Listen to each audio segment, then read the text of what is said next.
the meaningfulness of that endeavor. And I do not think that there's a gender lens, that there's one gender that is more humane or invested in meaning than another.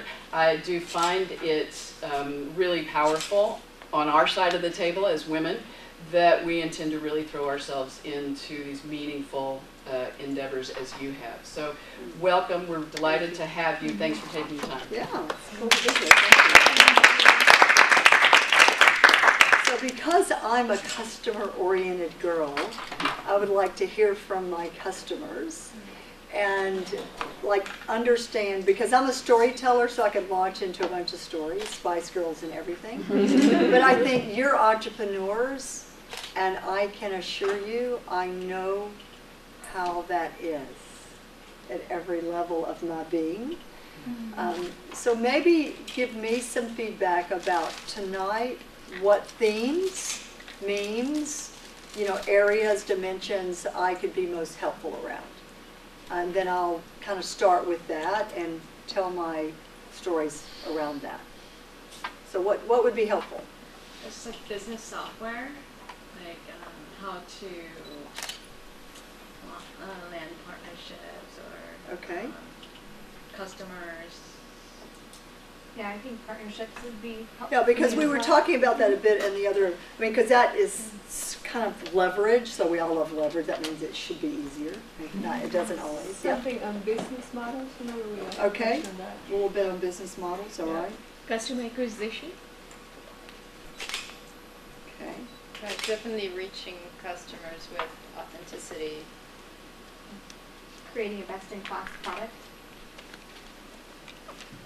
Okay.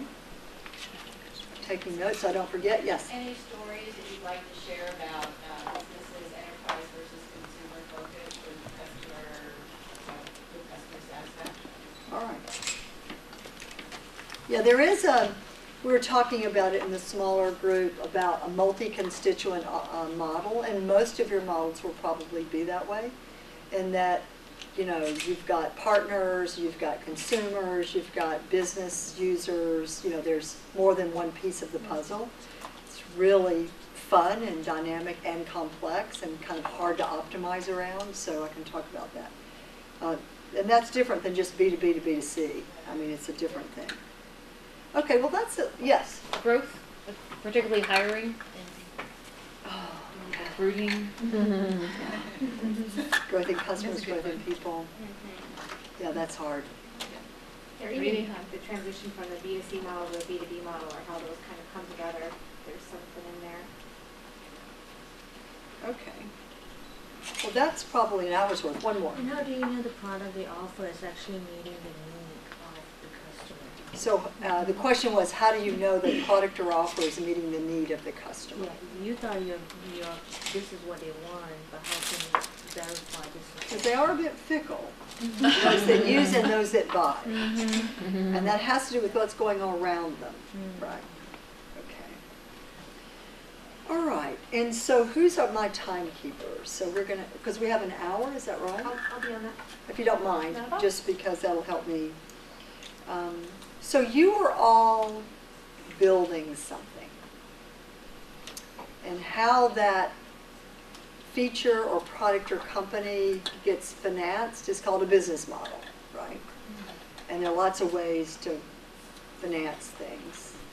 But, what I find, let's kind of start with that, because as you have an idea, lightly vetted sometimes it is, that doesn't mean you've done all the research and all the product requirements gathering or market requirements gathering, probably MRD before PRDs. You have a great idea, and that idea kind of spins from your heart and your head and some combination of that. I would suggest, at least based on my experience, that as much as passion and intellect can drive the idea and ultimately the business and the product and feature, that getting customers involved really early is very helpful. And so I'm going to use a big C, not a little c. Okay, so what I mean by big C is this multi-constituent model. Because I think in the spirit of a capability, because I would like to think of a product more as a capability. Okay, I think this is an important concept. So capability. So you're building a capability that could include partner content or features or leverage to deliver to an ultimate customer that gets touched by others, right, that bring value to. So think about, that's the lane you're bowling down, right? So you have to really think that large. You know, I get concerned when I hear business plans or even my own team think about, well, we now have a federated search feature. I'm like, yay. Okay, good. Well, who said that was important? Well, fill in the blank customer said they had to have it. I'm sure they did, because they have to search a knowledge base that they bought from someone else and pull that content in to get satisfaction, but whatever, like back up a little bit. Right? So I think backing up to say, okay, describe your ultimate customer that will be paying you money. Maybe not initially, but ultimately. Who is that customer? And define that through, this is an old-fashioned language, forgive me, an ideal customer profile. Describe them. Is this person, you know, a golfer on the golf course? Are they a pharmacist? Are they the VP of service and support in a company? Define that person and tell me about their world. I want to know about their world. I want to know about their workflow. I want to know about what they care about. I want that customer so clearly defined to me before you talk about your capability or your product or your feature. Because the better you understand that person doing that role in a company or doing their activity, the better off you're going to be. Every time. So, because therein lies kind of the beginning work to a business model. But if you can't really define that customer, ultimate customer, the profile, what they look like, you know, what their characteristics are, right? Who they report to, and I'm not talking about just a business consumer, right? This could be a pure consumable. But you have to get into the heads of that person because you're going to have to talk to a lot of them. And they will change their minds, of course, but you have to at least set things up so you understand them.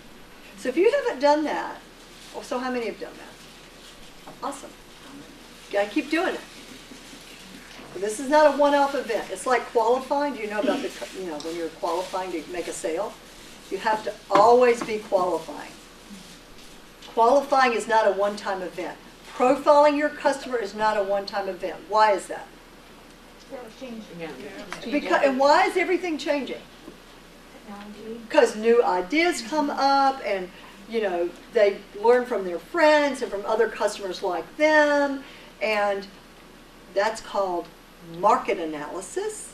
That's different from profile of customer, but market analysis impacts the profile of your customer, right?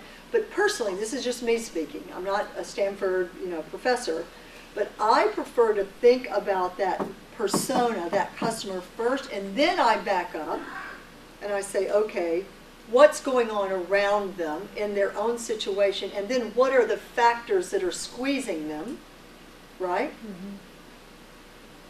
And because that is market analysis, which could be your competitive analysis, even if it's not a product like yours, it could be a substitute one day for what you offer. So those are two completely different analysis, thoughts that you have to go through. So now then, if I go back to the business model idea, just for a second, so that customer that you now are intimate with, because you've talked to a section of them, and by the way, let's be aware that we don't have to go knock on their doors and do SurveyMonkey and sit down with them and have coffee. I know that's more fun. There are many ways that you as an entrepreneur can move faster relative to understanding your audience. There are only thousands of them. Get Satisfaction is one. But you can use lots of crowdsourcing tools. So once you have an audience of 100, of course talking to them individually is helpful, but you're trying to hurry because time is never your friend. Do you get that? Ever. So you're trying to find a way to aggregate as much insight and information as possible. So look at crowdsourcing tools to do that, to gather ideas. Right? I mean, again, there are many tools to do that. Many tools that you can get free and pay a little bit for, but you should think about that. Because that insight, that always-on insight around an idea is really important. Right? I'm not talking about raising money, I'm talking about learning about your customer now. Right? And so you have to have a site to set that up, but that's not hard. Right? And you have to find your audience, but you can do that because you're creative and industrious when it comes to that. So then the business model, honestly, it's not as hard as it thinks, as you think. It's just not that hard because there are not that many business models. I mean, like, what's my business model? Well, here it is, right? If you're going to have a consumer thingy, what are you going to sell to make money? Advertising, right? Or sponsorships. Got it? So that's a whole genre of stuff you've got to learn. So if you're in the consumer business, you've got to make money, which means you've got to have a big audience, a lot of users of your thingy, of your app or your widget or your product, a lot of them, and each of those industries has, like you have to have 10 million or 1 million, 800 million, right? They're standards. And until you get that, you will get no advertisers. So you're just smoking something to think you will, right? So smoke along, but you know, you just have to know that there's a threshold before you're going to get people to buy, to sponsor or buy ads. Please, unless you do the ad network thing, and then it's kind of potluck, right? Right? I mean, it's not like it won't work, but it's not predictable or sustainable. Two really important words, and that's not jargon. That means money coming in on a regular basis to pay bills. Good, predictable, sustainable, right? And then the other model is you get business users or companies to pay. And so pretty much you've got to have a multi-tenant SaaS subscription model. There is no other model really to have right now. I mean, I'm a software girl, so know that I'm kind of biased that way. But I mean, so that means a whole other thing. You've got to come up with a pricing and packaging strategy. It can be freemium, which means free to upgrade. Let me tell you how hard that is. That's another discussion. And then it can be just pull up a platform fee, and you're going to have to pay this. And you can call me, and I'll sell it to you, a la HubSpot or 2,000 other companies.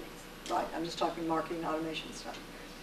So to determine if you're in a B2C consumer thing, you just know what I just said, what you're going to have to do. You're going to get a number of users, and then you're either going to go sell to advertisers directly, which is not very smart, or you're going to do an ad network, which is going to take a certain kind of juice, right? Because you're going to have a certain kind of CPM and everything that goes with that. Or you're going to sell to businesses. And to sell to businesses, what's going to be required? Other than your pricing and packaging on your site, what else is going to be required to sell to businesses? Marketing.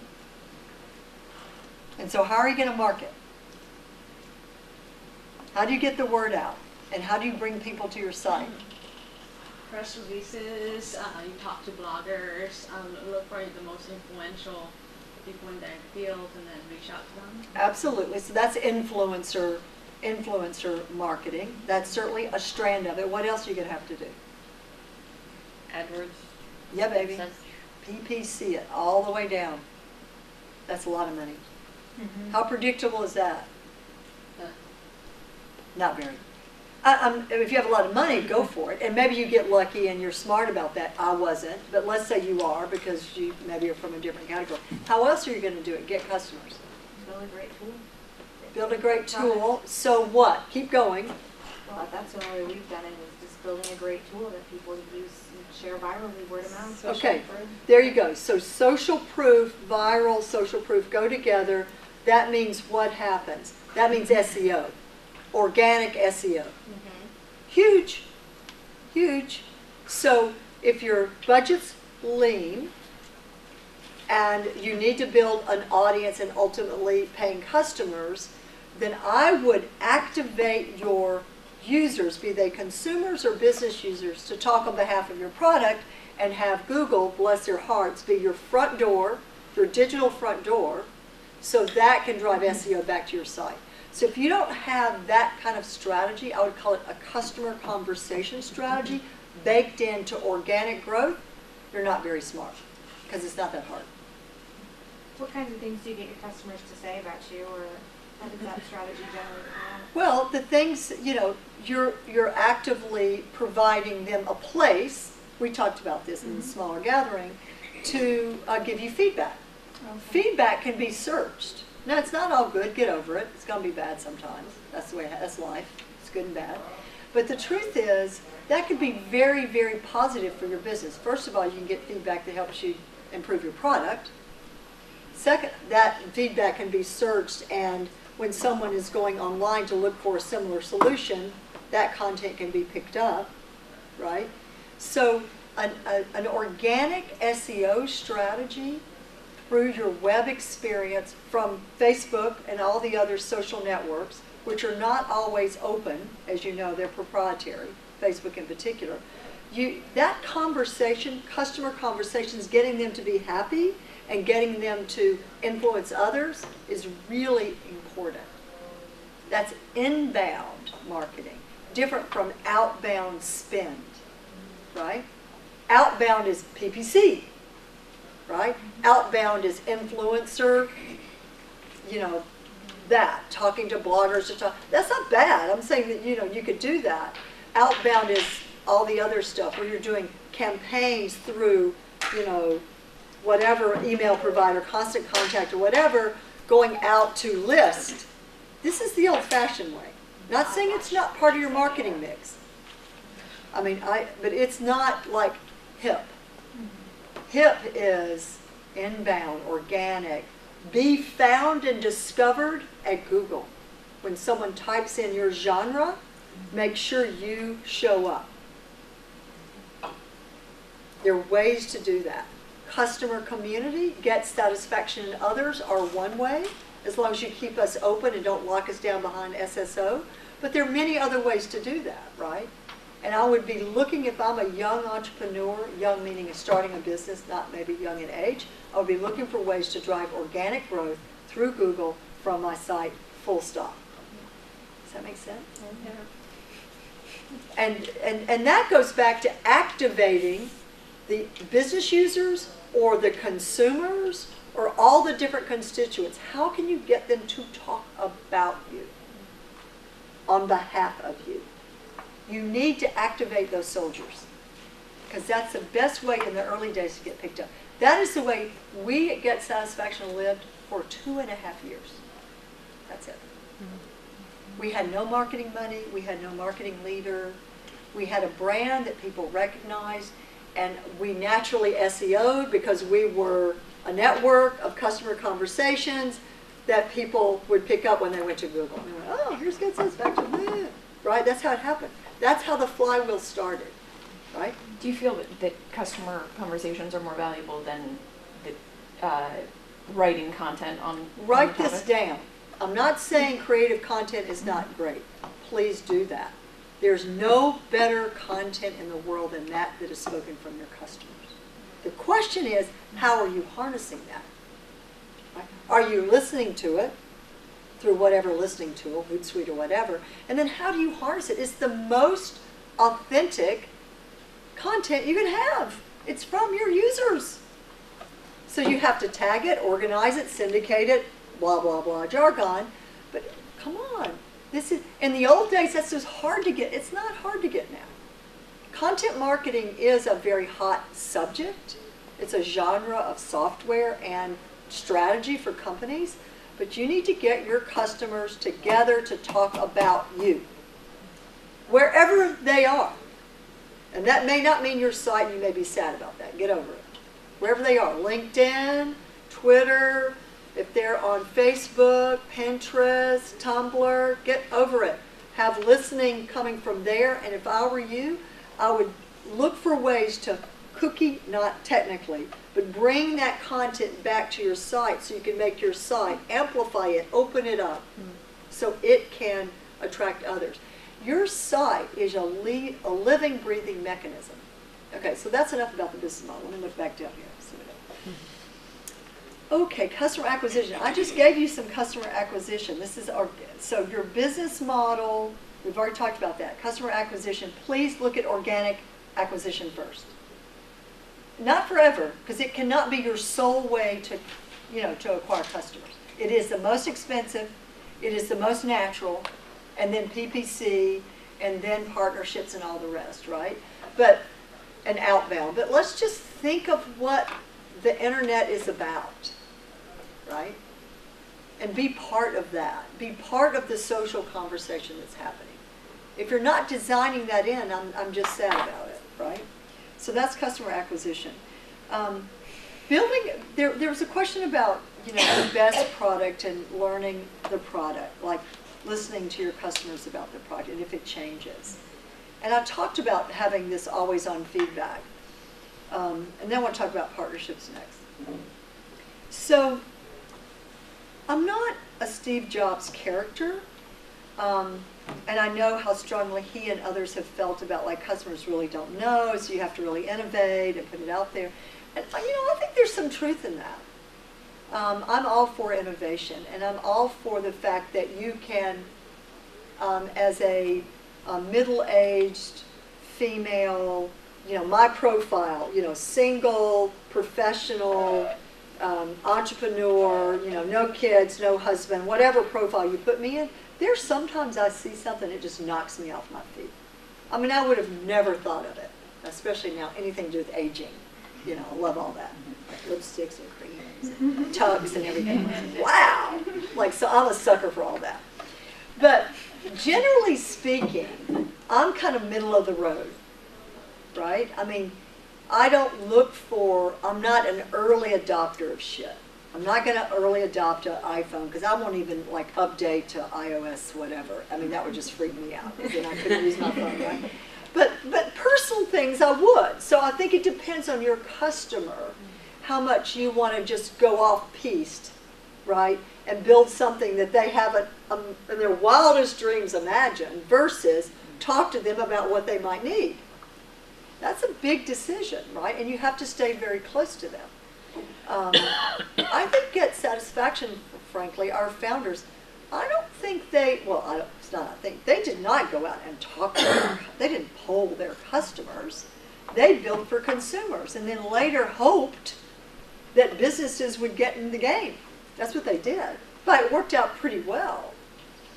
But, so in that way, it was innovative. They weren't building something that customers told them they wanted. They were ahead of the curve. And by the way, almost didn't make it. Couldn't raise enough money, right? So there's a problem there and an opportunity. So if you're well financed, then maybe you get ahead of the curve and you can live that way. In our case, we had to get pretty practical pretty fast because of '08, right? And then to climb out of that financing period. So, but I started with the customer, and I'll end with that because I don't think you can hardly go wrong by learning from them. But I think you do have to expand that horizon, right? So I don't think it's the requirement, it's kind of the general area that they're talking about. So I think there are ways you can be in a discovery process, either online, always on, or with them, that would expand their horizons to think beyond what they really said they needed. Because the way you do that is by talking about what they're trying to accomplish and what obstacles they face, not just what are their requirements. I don't think you win by that conversation. I don't think you win and differentiate yourself just by saying, what are your requirements? Like, generally speaking, what are you trying to accomplish? What are your challenges? That's how I can approach it. So then I want to riff a little on partnerships, because I like partnerships, and then I'll take a breath and take some follow-up questions. To me, when you're talking about go-to-market, you have to consider all your different paths to market, and I think partnerships can have a high potential for leverage.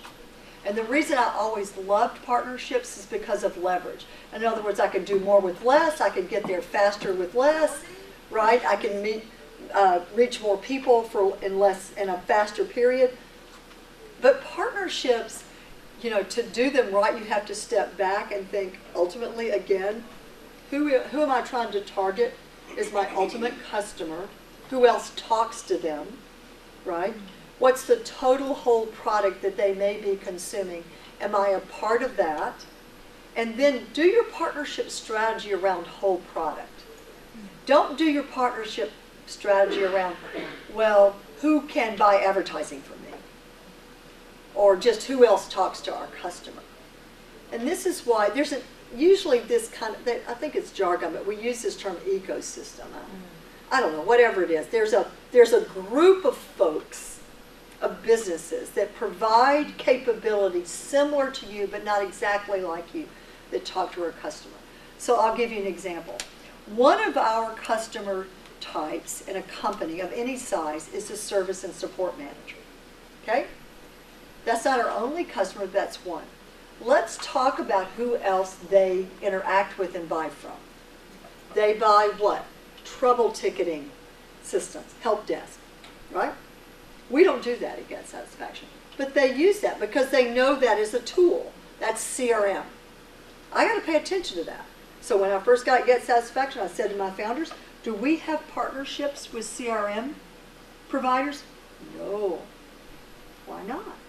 Well, because we don't want to do that. Well, I know we don't want to do it, but the people that we're working with are going to need that. So we need to sort out our relationship with that product. Does that make sense? And then the other thing that came up when I first got there, this was '09, was what's going on Facebook? What about a partnership with Facebook? Oh, well, their API sucks, and you know it's hard, and we don't have all the developers for that. Of course we don't, because we're babies, we have no money. So of course we don't. But we have to figure that out, don't we? So, how can we get on the fan page? Well, we're not sure. Well, let's see. Who else is already on the fan page? This is my question to them. And again, they were Involver does a CMS, and Vitru, and Buddy Media, and Walter. Good. Cool. I didn't know any of them. Great. Okay. Do you think could we partner with them to bring our application through their application onto the fan page? That's a critical partnership. So so I ended up paying a toll to one of those guys to get on the fan page, right, to put my application on what then became the timeline, right? Mm-hmm. And I also built relationships with Salesforce and Zendesk and all up and down the value chain there, high end, low end. Why? Because we're a collection hub of customer content that feeds into those systems. I pull content off Facebook and I serve it up to CRM. So I'm giving you that as an example of partner strategy. What's another partner strategy for someone like us? What about an agency? So I suggested that. And they're like, whoa! Well, they only understand marketing. You're right. But we are customer services, the new marketing. So we need to pave a way with them. Oh, but they're hard to deal with. You're right. They are.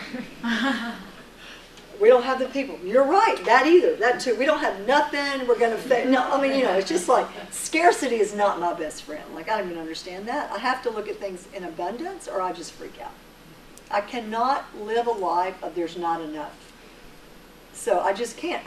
If you're an entrepreneur and live that life, it's going to be a hard one. You got to live a life of bigger than you, right? That there's abundance, which may be challenging some days to access, but you got to think that way or you're screwed, right? So I said to our guys, I think maybe we should begin to think about agency relationships. And by the way, I knew nothing about digital agencies. Zero. I come from an old-fashioned CRM world. I know about system integrators. They're stupid. These are digital agencies, right? They're creative, and they build these campaigns on Facebook, and I'm like, I don't know them, but I'm not afraid. What are you going to be afraid of? You go meet them. And then I noticed that first year we had some bigger deals from them, like Clorox, like Nike. I'm like, RG, who are these people? So, and by the way, that strategy, that partner strategy, was not successful in the beginning. In fact, it was a sinkhole. It cost me money. I won some deals, yay. It was not predictable or sustainable. Remember those words? And remember, I had no money. So, but that was a part. So I had 3 major partnership strategies. In the first year of Get Satisfaction, when our product didn't work well, when I had 9 engineers and no money, and we were in a dark place in South Park, which was cool, but still dark. We had no phones, and I couldn't raise money. And friends in this room know about that. And I still felt like I had to push that rock, this agency rock.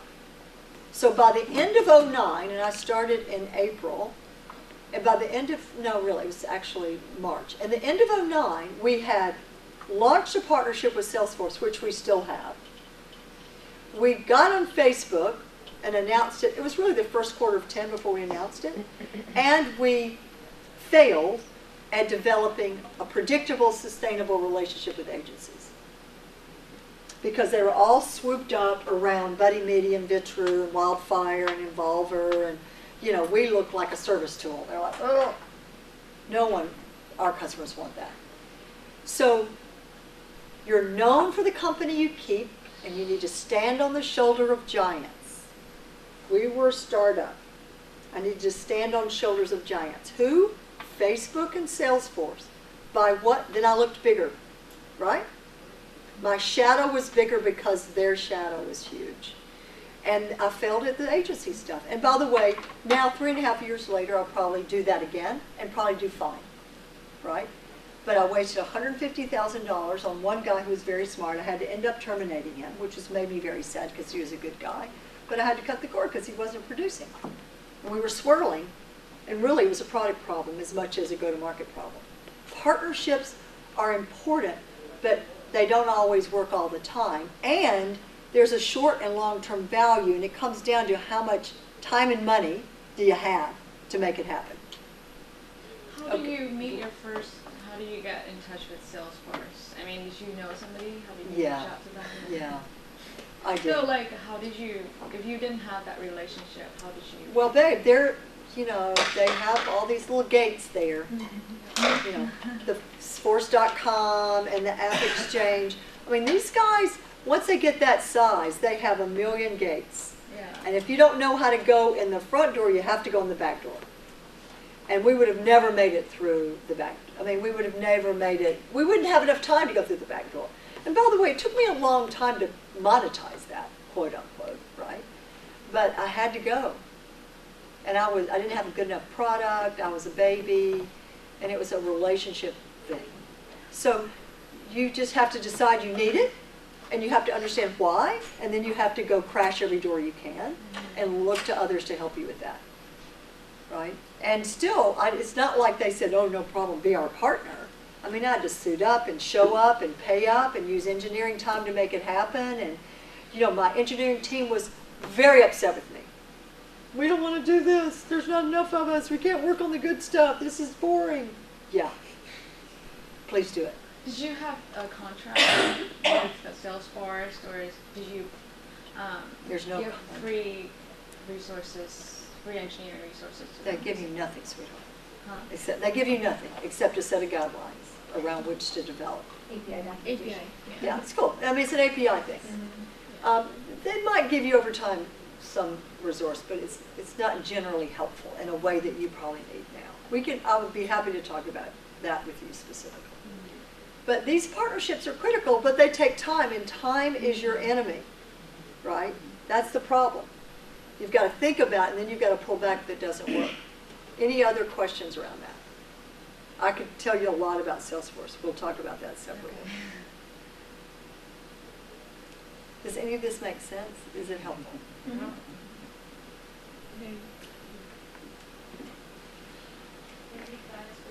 Of course you can. Just about the partnerships, just thinking also about the agency model. Did you ever do anything where you went direct to any of the big brands yourself? Oh, yeah.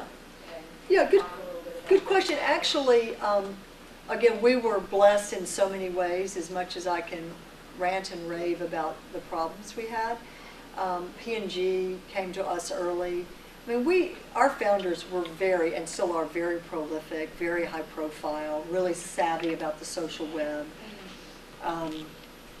So we got brands to the table because of their thought leadership that was highly searchable. So these guys built a brand and thought leadership way above the product. They were not product builders, they were ideators, thought leaders, way above their time, ahead of their time. And the product was good, and it got better over time, but it always lagged.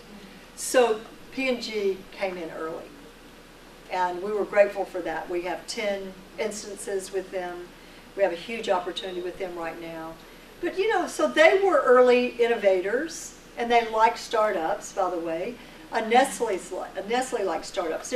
There are a bunch of those guys. Unilever likes startups. I mean, now that's kind of a cool thing. So the bigger brands, I think, are more open to that than I would have imagined, right? But selling to them is a beast. So they can be interested. Converting interest into a deal, let me just tell you. And did you do that? Were you the BD person for that? I was. I mean, in the beginning, and still now, I don't have a VP of marketing or a VP of biz dev. So I'm the CEO, the VP of marketing, and VP of biz dev.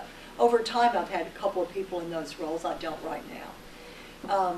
But yeah, I have a business-to-business sales skill set that really helped me out. My product chops are weak. My technology chops are weak. My product chops are weak. My marketplace understanding is strong. My marketing and sales and biz dev skills are strong. So, that's just the truth. So I tried to leverage what I have, and selling to and working with P&G was kind of easy for me, but it's still challenging because it's a big company and there are politics, and it's easy to get happy ears, about what they're saying when it's not that they don't mean it, they just can't act on that, right? But I would say a skill in your jobs, you have to be able to have a highly effective business-to-business conversation. You have to have that skill set. With partnerships, with investors, with big customers, you just have to. If you don't have that skill set, you need to go get that quickly. And if you're already a product guru, that's way cool, right? I would have been much further along if I had been that. Yes? Just a quick follow-up. Sure. Is relating to the founders of the satisfaction. Do you feel that a lot of the value of thought leadership came from what they had done in terms of content creation, their networking? I remember the book that they wrote. Do you have a sense of where you felt a lot of the thought leadership? No question in the early days. It was all about those ideas. And a lot of their thinking came from Clue Train Manifesto and Doc Searles. I'm not saying they ripped that off. I'm just saying it influenced them. But these are like Lane and Thor and Amy were just that, they're just that kind of person, right? They just go there. They're Renaissance people. They're thought leaders. And then over time, the thought leadership I brought was different because it's very much around whole product and systems, because I'm from CRM, and I've been in CRM for 3 decades, so I've seen these markets come and go, and I saw digital customers, social customers, as being the new way that CRM should play, right? And so I see all these old portal assets that Salesforce sells. I don't hate them. I know companies use them, and they should, but there's a different world out there. So I love that outside in world versus the inside out. So to me, that's why I fell in love with Get Satisfaction. By the way, I always fall in love fast. I've been married many times. And once I fall in love, there's no turning back. And I deny all the little warts. And you do, because when you fall in love, you fall in love. And so these guys, it took about 5 minutes and I was completely in love. There was nothing they could have said, even like, I'll never be able to raise money, that would have deterred me. I was on it. What did they bring you in for? I know as a CEO, but what Well, skill set didn't they have? Leadership. Okay. And business model understanding and pricing and packaging. And I'm not saying I brought all that so much. I brought enough of it. I don't think they expected me to love it as much as I do, right? I think that's a nice thing that happened, I don't think they really expected that. I think they expected me to be disciplined and rigorous and organized and all the stuff that you would expect someone in my age and experience to be. I don't think they expect two things. I don't think they expected me to have this much emotional attachment to the thought and the idea. I mean, I'm completely passionate about it. And I don't think they expected me to be able to weave the next level of thought leadership into it, right? Because I'm not a consumer girl, but I certainly understand customer experience and that. And that stuff was just like, inside a company, they don't want to talk about that, right? So it was better than I think they expected, and for me too. Now I will say, I miss them every day. And I probably wouldn't have done it had I thought they weren't going to stay. Just saying. I would have been too nervous. I would have felt too vulnerable because I knew how smart they were. I knew what they brought was sparkly and interesting and engaging and important. And I don't know that I gave myself as much credit as I gave them at the time.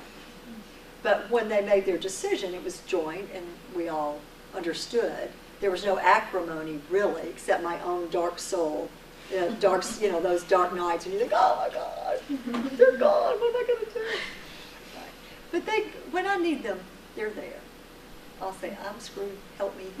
Yeah. So some of our investors, advisors will say, don't spend your time on partnerships, only one out of whatever work, it's a miracle. And some say, and go instead hire salespeople who understand your industry and will know how to sell the Clorox. And then others will say, oh no, don't hire salespeople to do this because it takes a year and you don't have enough time or money. Go to partnerships.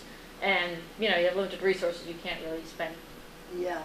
So where do you stand on that balance between partnerships versus the sales? big question is what do you believe, not what they believe. Oh, sure, but I want to know what you believe. But I know. What I believe is, in the beginning, I never was building a feature or a product. I was building a company that I saw as valuable as Salesforce.com. So given that, that's my premise.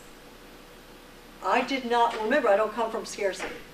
So therefore, I knew a product like ours that was going to be part of something as big as Salesforce, not in them, but like them, would have to have a partnership strategy from the early days. So therefore, a key part of my strategy always was partnership. Now, that may turn out to have been a bad play. In other words, if you were inside the company and you were analyzing our success or lack thereof, you could say, well, if you had focused just on the product, right, and built out beyond MVP, and built that out and stayed in that bowling lane and got that done and not been distracted by Facebook or Salesforce, you'd be farther along. And you could be right about that. But me, as a company builder, as a market person, I'm like, we're never going to do this on our own, right? And so I took a different strategy. But I don't know that it's exactly the right one. I mean, I think we served our customers well. Did we grow fast enough? I think we could have grown faster. Could I have gotten more engineers, which has always been a problem? Can I get more Ruby guys to be excited? They've probably been more excited to work on their own features and innovation than what? Salesforce integration or Hootsuite integration. I mean, you know what I mean? So hindsight's always perfect. For me, though, partnership strategy had to be built in. How do you know if it's paid off? What's the success metric you use for that? Well, for me, I could go back to, we have a couple of thousand paying customers. What % of them use our Salesforce integration? And then the next follow-up question is, which of those would I have gotten without Salesforce integration? I mean, this is being very pragmatic, right? Because I was in the beginning more lensed around service and support, not so much now, but then, that the first question is, what if we need a ticketing system? Because we could get real busy and we need one. Well, then you're going to go to Zendesk or whatever, right? So to me, to not be able to API into that or integrate, I'd be a fool. But it's not hard to justify. And then I know how many engineering hours. Those calories are the most expensive calories of all. You understand that? That calorie is the one to worry about. That makes you thin or fat. right? So I worry those engineering calories, if I had all those calories back to apply to some other rich dessert, like our own innovation, would that have been worthwhile? Maybe. But right now, and I'm not just justifying my own strategy, but it's the way I did it, it's the way I see it, and I think it was right, and I can justify it. Going forward though, right now I don't do as many, right? Because we're very focused on the innovation of our own platform. So I've backed off, right? I don't have a VP of Biz Dev anymore. I don't have anyone really focused on that. And I got emails like this about, can we partner? Can we? Like, grab the API and make it happen. Because I can't really run a go-to-market strategy with anyone. I don't have enough people to do it. So I have to make the product so it serves that up naturally through APIs. Does that make sense? Yes. This is kind of a question, but is satisfaction for startups or more for like at least well-established businesses? In the beginning, it was definitely targeted. The number one customer was a startup, a digital startup. Right, and now? And now we have more medium, large businesses, Kellogg's, Clorox, P&G, Citrix, blah, blah, blah, than startups, because we charge. I see. In the freemium model, you could use us free for as long as you wanted to. We don't How much offer- do they pay you? Sorry? Those, first tier customers. They're, it ranges from, like, our current pricing is a couple hundred, like 400. $400 a month. I think so, for the smallest, Yeah. 425 or A something. month. So there's no premium package? No, not anymore. Business decision, business model change. Right. Yeah, and and it comes down to value offered. Like in the early days, our product was that. Right. Minimum viable, right? Don't talk to me about how bad it is, because you're not paying. Right. Enjoy it, as delivered. Enjoy it. No, honestly. It was good enough to get traction. Now the value is significant in terms of SEO, in terms of customer satisfaction, in terms of product ideas. So I feel comfortable charging for it, right? It makes me sad from time to time because I'd like, the next startup to use it, but I have to get over that. Because I'm in the business of creating success, which means making money, right? And I would like now, to kind of end on this, because this is a little bit of how to finance your business. I started as a bootstrapped entrepreneur. So if you're in that category, I understand.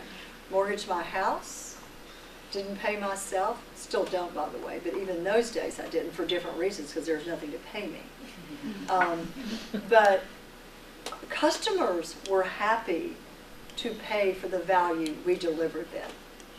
And so we bootstrapped a business for a decade, and then it was acquired, not on purpose. It happened to be acquired by Siebel Systems, a big software company. And we all made lots of money. That was never our intention. Our intention every day was to bring value to customers like IBM, Cisco, SAP, Oracle. Those were our clients, the largest high-tech companies in the world. That's all we did. We never served startups. This is the company I had before. We bootstrapped it, 7 of us. And we happened to get an exit, as it's called now. I never knew what that meant, right?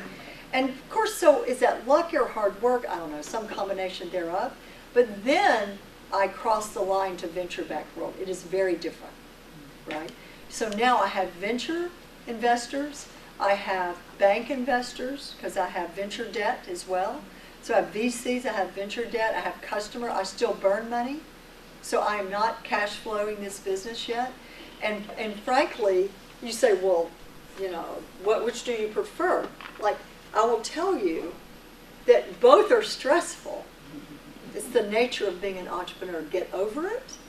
But the venture-backed part, you do that because you believe that there's a big enough market that you want capital to pursue it.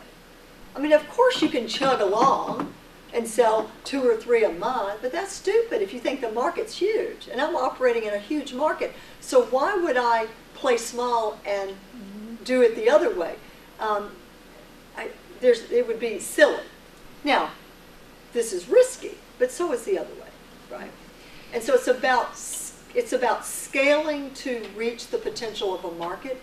That's why you use other people's money. But I got to tell you, it is stressful. The expectations are huge. The demands are significant. The life is intense.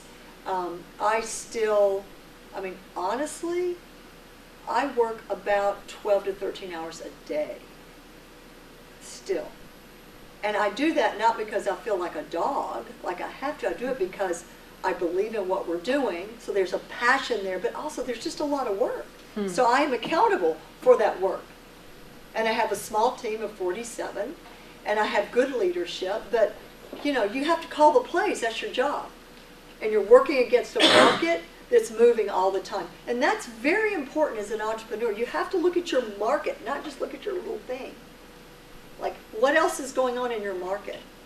And I think that's really important, because then you have a strategy to play out, and then you can change or pivot, as they say these days, if you need to. Right?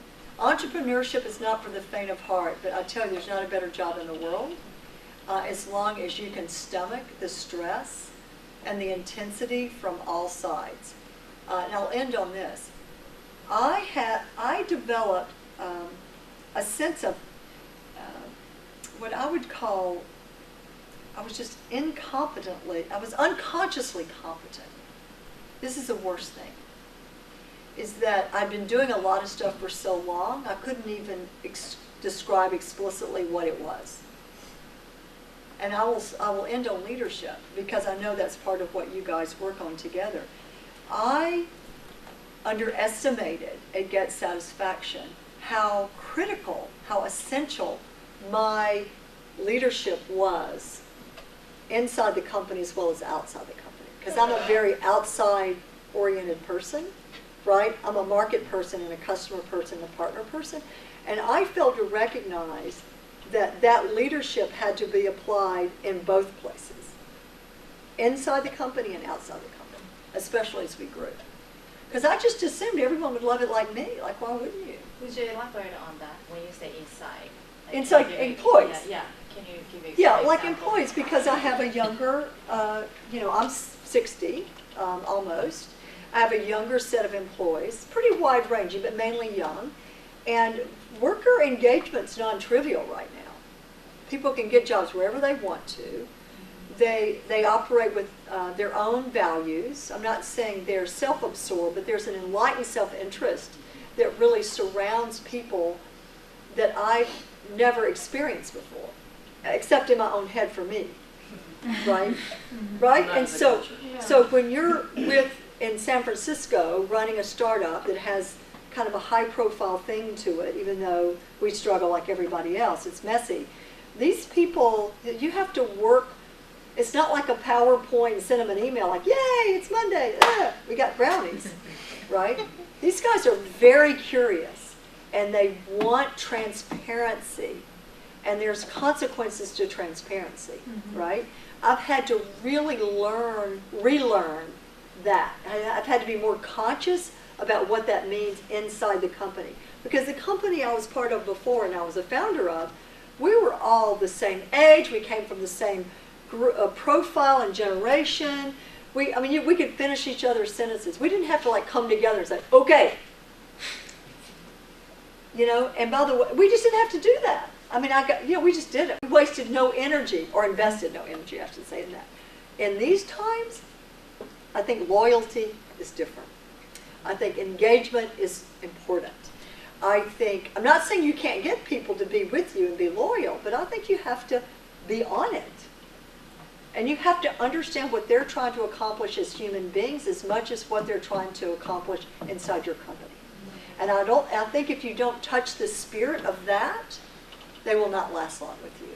I'm not saying they won't do good work, but I think there's something going on about the human condition and kind of opening up that's very different than it used to be. Because there's a lot of options, because people have a more global view, all these things that you know, right? That has been a challenge and been fun. It's a different kind of leadership, especially when you're in a fragile stage, right? When you're sub 10 million and you're 50 people, that's fragile. How do you Right. manage the transparency while still not creating Tell them chaos no over- tweeting. If I'm covering financials, I say, I'll kill you. No, because I am a very social CEO. I'm in the space I have to be. So I'm in social media a lot. And so they know if we're having an all-hands meeting and I'm showing our financials and we're talking about burn and runway and valuation and losing a deal, that they are not supposed to tweet that or share that with friends.